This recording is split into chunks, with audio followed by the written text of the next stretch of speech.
બહુ સરસ વાત. ખરેખર તો છે ને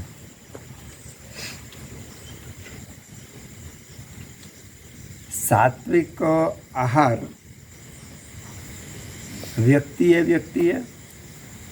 ધર્મમાં પ્રાંતેની વ્યાખ્યા બદલે.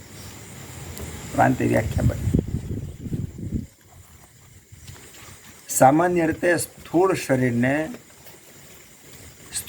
સમ્યક રીતે વાયુપિત્ત કફ, આપણી ભાષામાં વાત કરીએ, વાયુપિત્ત કફનું બેલેન્સ થાય એવા આહાર વિહાર લેવામાં આવે એને આપણે સાત્વિક શબ્દ વાપરવો જોઈએ.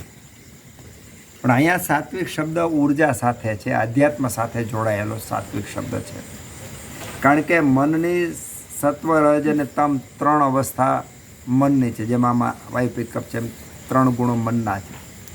એમાં સત્વ ગુણની વૃદ્ધિ થાય એવા જે આહાર અને વિહાર છે એ સત્વગુણનો વધારો કરે છે.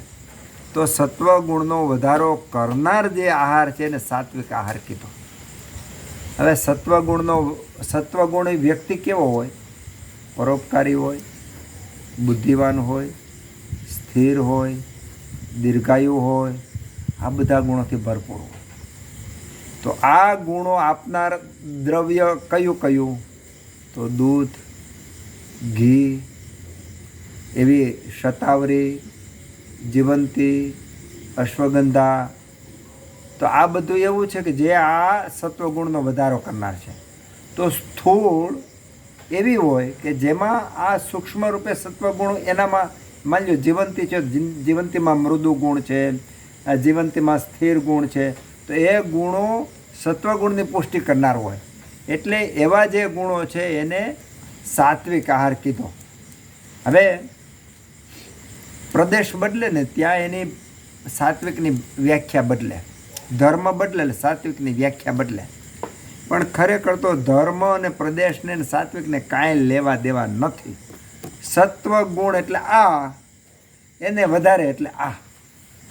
એટલે સત્વગુણને વધારનાર, એને પોષણ આપનાર, એને સહકાર આપનાર જે દ્રવ્યો ઔષધો છે એને સાત્વિક આહાર કહેવાય. એમાં સામાન્ય રીતે ગળા આહારો આવે, મૃદુ આહારો આવે, રસ સાથેના આહારો આવે, સ્નિગ્ધ, એ બધા આહારો એમાં વિશેષ કરીને આવે કે જેમાં સત્વગુણની વૃદ્ધિ થતી. કોણ બાકી રહ્યું? તમે બોલો.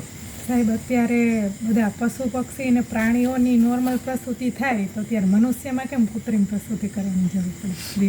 જેવી રીતે મેં દાખલો દીધો કે જેતપુરનો ગાંડો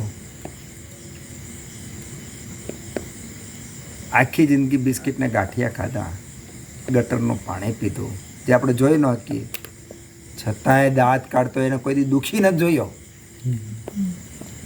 તેણે ત્યાં પોતાના મનને ન્યુટ્રલાઇઝ, હું તો કહું છું માણસ એના કરતાં એ ગાંડા કરતાં કરોડ ગણું કામ કરી શકે. પણ એણે મગજનું કામ બંધ કરી દીધું એટલે એને એ મળ્યો. તો આપણે આપણા જે મનનો વ્યાપાર થવો જોઈએ એના કરતાં મિથ્યા યોગમાં આપણે મનનો વ્યાપાર કર્યો. મનનો વ્યાપાર એ મિથ્યા યોગમાં, શરીરનો કર્મ એ મિથ્યા યોગની અંદર, અને પરિણામે જે આપણે કરવું પડે છે એ મિથ્યા રીતે જ થાય. એટલા માટે પ્રસૂતિ છે એ નોર્મલ આપણી થતી નથી. પણ અત્યારે જે પ્રસૂતિ થઈ રહી છે એમાંથી જે સિઝર થાય છે, માની લો 1,000 બહેનોને ડિલિવરી કરવામાં આવે, એમાંથી દાખલા તરીકે 500ને નોર્મલ 500ને સિઝર કરવામાં આવે છે. એ 500ને સિઝર કરવામાં એમાંથી 490 તો નોર્મલ થઈ શકે જ છે. બાકીના 400ને તો નોર્મલ થઈ જ શકશે, પણ પ્રયત્ન કરવામાં નથી આવતા. દર્દીને વિશ્વાસ નથી, દર્દીના સગાની પાસે ધીરજ નથી, ડૉક્ટરને વિશ્વાસ નથી, ડૉક્ટરને ભય છે કાંઈ થઈ જાય તો આ લોકો મારી ઉપર બે છે. તો આ જે નવો ભય ઉત્પન્ન થયો છે દર્દીમાં, સગામાં, ડૉક્ટરમાં, એના પરિણામે સિઝર વધે છે. એટલે આપણો જ પાક છે એમાં. બોલો, હાલો, પ્રશ્ન જ નથી. મહાજ્ઞાની. હાલો ભાઈ, આપણે શરીરના કર્મની વાત કરી એમાં શરીરના વેગો આવી જાય. વેગો આવી જાય. શરીર દ્વારા થતા જે કર્મો છે એમાં બે વિભાગ છે.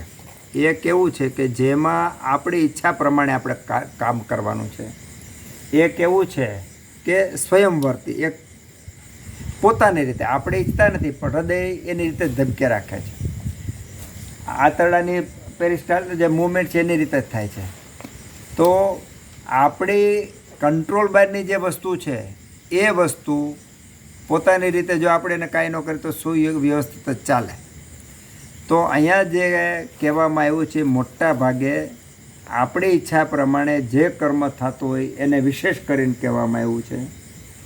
અને સ્વૈચ્છિક રીતે જે ક્રિયાઓ થાય છે એ ક્રિયાઓને રોકવી નહીં, એને પ્રવૃત્તિ થવા દેવી, તો એ સમ્યક યોગ કહેવાય. માની લો કે મળ પ્રવૃત્તિ થઈ, કોઈને 20 વાર ઝાડા થયા તો તમે ઝાડા રોકી દીધા તો એ મિથ્યા યોગ થશે. પણ ઝાડાને પ્રવૃત્તિ થવા દો અને ધીમે ધીમે કરતાં એ સ્ટેબલ થાય, બોડી પોતાની રીતે રિપેર કરશે જ.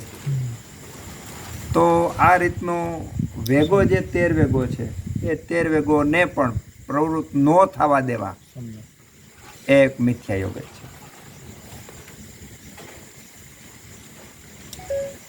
સારું, ચાલો હવે બીજા કાંઈ પ્રશ્નો?